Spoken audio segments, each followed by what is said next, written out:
All right, well, here at InfoWars, we have covered a lot of articles on the importance of taking care of yourself, reading the labels, avoiding GMOs, but there are actually FDA-approved drugs out there that you might be taking that are dangerous. People are dying from them. As well, you might be feeding your kids children's supplements thinking that, you know, they've got to be healthy because they say they're all natural. But they're not. There are some hidden dangers, and pharmacist Ben Fuchs is here to shed some light on the things that we are putting into our bodies. Hi, Ben. Thank you so much for being with us. Thank you, Leanne. It's great to be here. So we've all been distracted with the Zimmerman trial, but while we were all paying attention to what was going on with that, the Supreme Court had a ruling that affects us all. All right, so Supreme Court rules drug companies exempt from lawsuits. You know, here's the idea. We have a justice system, and we have a political process that's in place that has hoodwinked people into thinking that it's in their interest. So the average person on the street, he'll think that, of course, the Supreme Court and the justice system, they're looking out for the little guy, they're looking out for the average person. Well, when you read articles like this and when you see stories like this in the news, Supreme Court rules drug companies exempt from lawsuits, how is that in the little guy's interest? What that basically means, Leanne, is that if you have a reaction to a prescription drug that you bought as a product, you can't sue the company that made that product. So this is just another reason why people don't want to take things like their health, take things like the health of their family that are so serious and so important and have so much of an impact on how people live their lives, and put it in the laps of people who could care less about whether they live or die. It's just another reason why we have to take our health into our own hands. This is a message I've been talking about for the last 20 years. We have to take our health, the health of our family, into our own hands. And this is really the reason why nutritional supplementation is so important. As a pharmacist, when I read a story like that, what I think is, how about if we just don't take prescription drugs? How about if we just refuse prescription drugs, and instead of using pharmacological therapy, pharmacotherapy, we just use nutritional therapy, we just use food, we just use supplements, we just take care of our health, we just exercise, we just move our bodies around, we just don't interface with processed food, which is another interesting point. Do you know that the same companies that make the drugs, the multinational corporations that do the research and produce the pharmacological agents that we take as medicine, are also behind food processing and food chemicals that are in food, and excipients that are in food, and flavorings that are in food, and perfumes and odor agents that are in food? So we got a system set up where the people who are poisoning us and making us sick are selling us the medicine after we get sick. So what I say is, how about if we just don't interface with the medical model, and how about if we just don't eat the processed food? How about if we eat less food, we make sure we're eating fresh, we make sure we're using nutritional supplements, and we make sure we exercise, and then we don't even have to worry about suing a drug company because they made some kind of poison that created some toxic side effect.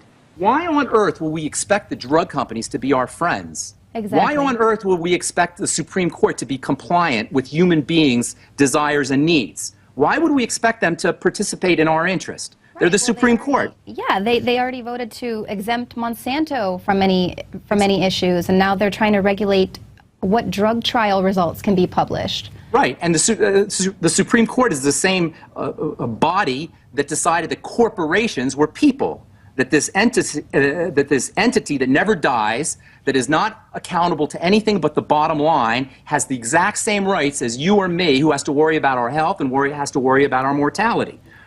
Right. You sent me some articles on some dangerous FDA-approved drugs, and they refuse to pull it, even though people are dying. Well, here's the thing on the drugs. I sent you a couple articles on FDA-approved drug. You're talking about the 542 deaths and 2,367 hemorrhages, but FDA refuses to pull it. That one is a Oh, Leanne, let me tell you something. That's one of the best-selling drugs. Okay, that's one of the top 10 selling drugs every year. Top 20 selling drugs, maybe. It's called Pradaxa, and it's a blood-thinning drug.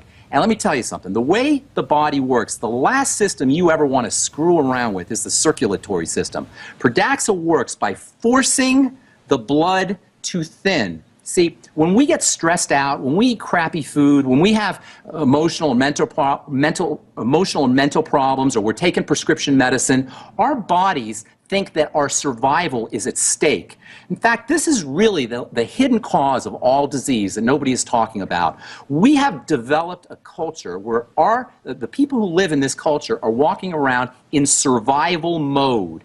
Our bodies think that we're about to be eaten by a saber-toothed tiger.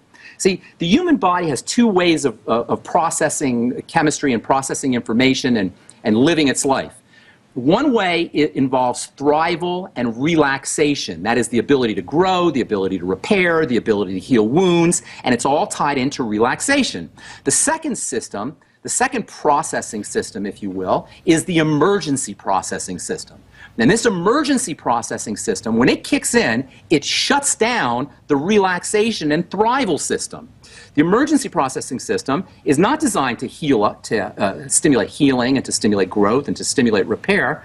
This emergency processing system is designed to do what? To get you the heck away from that saber-toothed tiger. And it takes all of the energy away from growth, all of the energy away from repair, all of the energy away from thinking intelligently, and shunts it over to survival mode. Technically, by the way, this is called the parasympathetic nervous system and the sympathetic nervous system. I just call it the relaxation nervous system and the survival nervous system. Now, praise God, we have a survival nervous system because obviously there's times when you need to survive, when there's some kind of survival threat.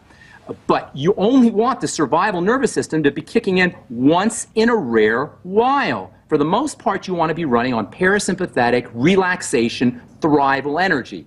Well, one of the manifestations of the survival nervous system is blood clotting. When the body thinks that it's about to be eaten by a saber-toothed tiger, and that this really is the main survival threat to the human body doesn't know about survival threats, 21st century survival threats like muggers or the IRS or our dysfunctional families or whatever. The body only knows survival threats that it evolved with, and that's basically being eaten by a wild animal or maybe falling off a cliff. So when the body senses that its survival is being threatened, it will activate the clotting system. Why? In order to keep us from bleeding to death if we get attacked by a lion. So we got people running around in this country, millions upon millions, maybe tens of millions, maybe even hundreds of millions of people who have sludgy, thick blood that is prone to clot because they have been assaulting their body with processed food, depriving their body of oxygen, undergoing all kinds of emotional and psychological threats, taking prescription drugs, drinking polluted water, breathing toxic air. Consequently, our bodies think that we're going to be dying. Our bodies are preparing us for our demise. So we're running around in survival mode. Now, what does this mean? Number one, it means high blood pressure, because that's one of the ways the body handles survival threats. Number two, it means stupidity, because under survival conditions, what ends up happening is energy in the brain gets shunted to our reptilian survival brain and away from our prefrontal cortex, our executive center. And thirdly, for the circulatory system, it means clotting blood. When you have clotting blood, you don't have a drug issue, you have a toxicity issue, and the last thing you want to be doing is putting more toxicity into your body. So let me tell you something, as a pharmacist, I'm not surprised that Pradaxa, which is a 21st century version, or late 20th century version of something called Coumadin, which is also known as rat poison, because that's how you kill rats, is by thinning their blood. That's one of the mechanisms for killing vermin, rodents, is by thinning their blood. Well, guess what? That's what grandma and grandpa, and unfortunately these days our fathers and mothers are taking as well. Blood-thinning drugs to counteract clotting blood that is thick and sludgy because of toxicity and poor lifestyle choices. So how does Pradaxa work? How does Coumadin work? How do these blood thinners work? They work by saying to your blood, damn it, you are going to thin, and I'm going to make you thin, whether you like it or not. The body doesn't like that. That's not how the body likes to be treated. And so what ends up happening is, instead of having your blood now thin back to normal, you hemorrhage. And instead of being nice and healthy because you took your Pradaxa, you're dead, as 542 people can testify to. And by the way, 542 people, that doesn't sound like a lot of people. But when people take prescription drugs, what they don't realize is they're more prone towards heart attacks. And then they get a heart attack, and they don't attribute it to their prescription drugs. They just figured their heart gave out. And the doctor's certainly not going to tell them it was their prescription drugs. Or if they take their prescription drugs and they end up with liver cancer because it's the liver that has to process all of these prescription drugs, they don't attribute it to the prescription drugs. They attribute it to just part of being of growing older. So 542 deaths mean 542 people that we know for sure, guaranteed it was the Pradax that killed them. But given, and this is the most important thing when it comes to prescription drugs, Leanne, given the premise, the philosophical idea behind prescription drugs and pharmacological medicine, we cannot help but create a situation where literally 100,000 plus people a year die that we know of from prescription drugs, because you can't force the body to do something it doesn't want to do and not have to pay the price. If you have corporations who don't have ethics, who don't have humanity in mind, who aren't in touch with their own humanity, if they're not in touch with their own humanity, do you think they're going to care about who's buying their product? You know, we can't blame them. That's just who they are. That's just how it is. So when I see stories like aspartame in Flintstones vitamins or in children's vitamins, when I see stories like drug companies can't be sued, when I see stories like the FDA is not our friends, that's just the world we live in, Leanne. And all it means is that people have to wake up, people have to start to participate, people have to be conscious in their own lives, people have to be very careful about how they get information, because you know what? It's an info war. Right? Exactly. It truly is an info war. That's exactly what it is. You know, the wars today are info wars. We got to do our own research. We have to do our own research, and that's why the job you guys are doing over there at InfoWars, hats off to Alex, to you guys, to Rob, to everybody over there who's doing this kind of work, because this is how we are going to win the info war, by having access to all of the information. And that's to me, that's the beauty of the internet, and that's the beauty of technology, and that's the beauty of the age that's coming up, really. You know, we're on the precipice of something very interesting in terms of human evolution. Well, Ben, thank you so much. It's been a lot of information. It was a pleasure speaking with you. Thank you. Hope to speak to you again. All right. Well, thank you, Ben Fuchs. Now to some other scientists who are playing God. This time it is DARPA, and they are not making killer robots. DARPA to genetically engineer humans by adding a 47th chromosome. The Department of Defense's research arm has just put out a new solicitation for a project called Advanced Tools for Mammalian Genome Engineering.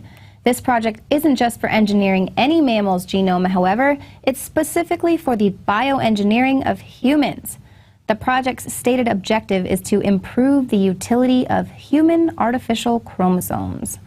Ever hear of the term playing God? Well, the scientists who work in these fields not only refer to themselves as genome engineers, but biological designers. They cite Darwin, who described selective breeding as that which enables the agriculturalist not only to modify the character of his flock, but to change it altogether. It is the magician's wand, by means of which he may summon into life whatever form and mold he pleases. Well, they're already altering our DNA with GMOs, so now they're just going to be inserting it directly into our chromosomes. Wow. Well, the U.S. has issued a new travel alert based on a terrorism threat. Current information suggests that Al-Qaeda and affiliated organizations continue to plan terrorist attacks both in the region and beyond, and that they may focus efforts to conduct attacks in the period between now and the end of August. These may involve public transportation systems and other tourist infrastructure. The Department of State has instructed certain U.S. embassies and consulates to remain closed or to suspend operations on Sunday. The airlines are also monitoring the travel situation, and they haven't issued waivers letting passengers rebook flights without paying fees. I wonder how that intel knows that something's going to happen this Sunday, that Al-Qaeda is probably going to be running these terrorist threats till the end of August. That's because the U.S. government runs Al-Qaeda. That's right, Rachel Maddow. You heard it here first. Now, we've been talking a lot about health tonight on the show.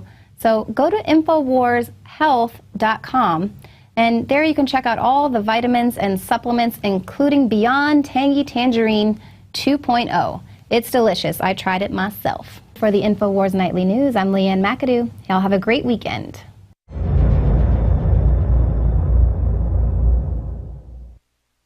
Now you can watch The Alex Jones Show live as it happens at Infowars.com/show. You'll find links to all of our content there and a free 15-day trial for Prison Planet TV. More than 60 movies and documentaries all in one place at Infowars.com/show.